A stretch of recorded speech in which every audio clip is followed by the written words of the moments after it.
What's up, graphic designers? Today we're going to talk about a new selection tool so that we can create something that looks a little bit like this, where we've got one color featured prominently and everything else desaturated, kind of like what we did just recently with our Valentine's Day buttons, where we had a portrait of you that completely desaturated, except for the flowers, except for this bouquet. And this was relatively easy because you were just able to simply isolate just the flowers, and then we desaturated everything else using masks. But what about something like this? This is going to be a little bit more challenging, and you can see here we have an example from, this is way back in 2016, and its true inspiration is everywhere, and NYC Lab is absolutely loved. What we're going to do is we're going to apply this new selection technique today to both this girl's soccer photo as well as to this Cartier building right here. So the first thing that I'm going to do is quick review. What selection tools do we know? We know we've got all the three lasso tools. We've got the object selection tool, which we've been using quite frequently of late. We've got the quick selection tool, the magic wand tool, and then way back at the beginning of the semester, we talked a little bit about the rectangular marquee and the elliptical marquee. Today we're going to learn a new selection tool. But before we do that, I'm just going to give you a quick refresher on curves, which we know can like make an image a little bit more vibrant. I took this photo on kind of an overcast day this past summer, and to punch it up, I'm going to press Command M, and I'm just going to I'm going to lighten the lights just a tad. Am I going to darken the darks? Nah. So this is a lot of finesse, and there's a lot of subtlety there. Okay, so that looks great, tremendous. I'm going to press Command J 2 times, Command J, holding Command J once more, and we've got two duplicated layers. Well done. And so what we're going to do is we're going to isolate all this red. What would be really tedious would be to use the magnetic lasso over and over and over again, right? And then desaturating everything else.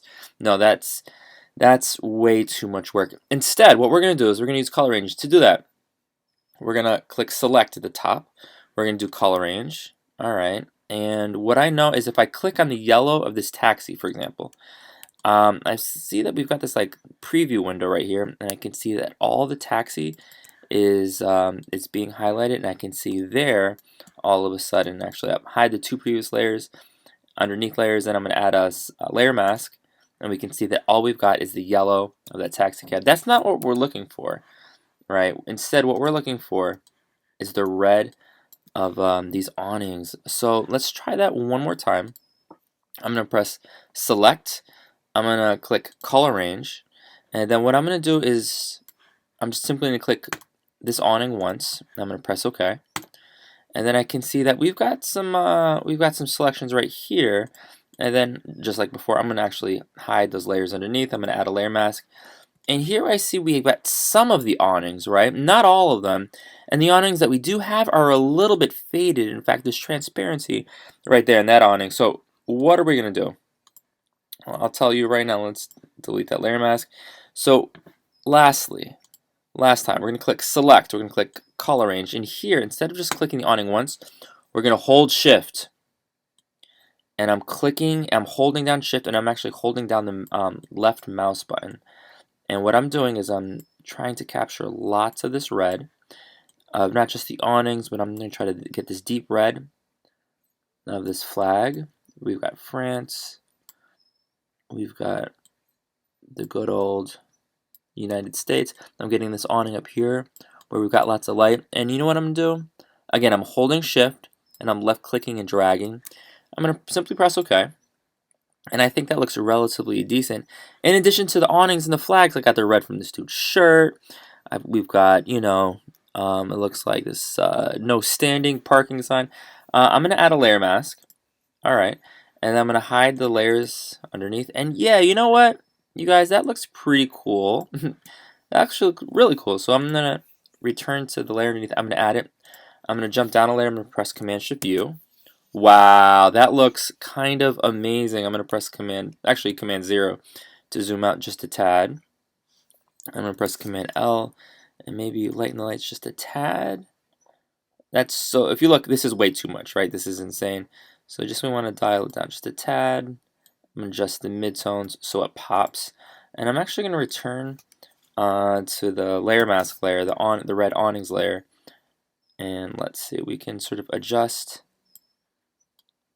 the reds this way. So yeah, so that looks, you guys, that looks so cool. And then if we wanted, we could add like a little slogan. And you know what? I noticed that some of the text in the Cartier awning isn't featured. So if we wanted to go back and get that selection as well. Now, you guys, this is one of the reasons I love non-destructive editing. If we wanted to get rid of the red on this guy's shirt, what we can do is click on the layer mask, and I'm going to press B for brush. And instead of having white as the foreground, I'm going to press X to swap it out. And there we go. So I can very easily get rid of this. I can get rid of this. I kind of like that sign right there, but maybe that brake light. Should I leave? Do we want the brake lights?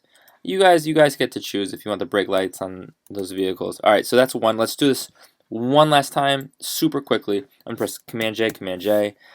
We're gonna go to Select. We're gonna go to Color Range. I'm gonna left click, and then I'm holding Shift, and I'm getting just the green. We want to make sure that we don't get the white of the text or of the numbers, and we don't want to get that black stripe. And here is what I know. This looks like it should be pretty good. I'm gonna press OK. We're gonna do a layer mask. I'm gonna jump down a layer. We're gonna press Command Shift U, and hey, that looks amazing. I think this looks incredible. You guys are gonna experiment with all of these images. Let me know if you have any questions. Good luck.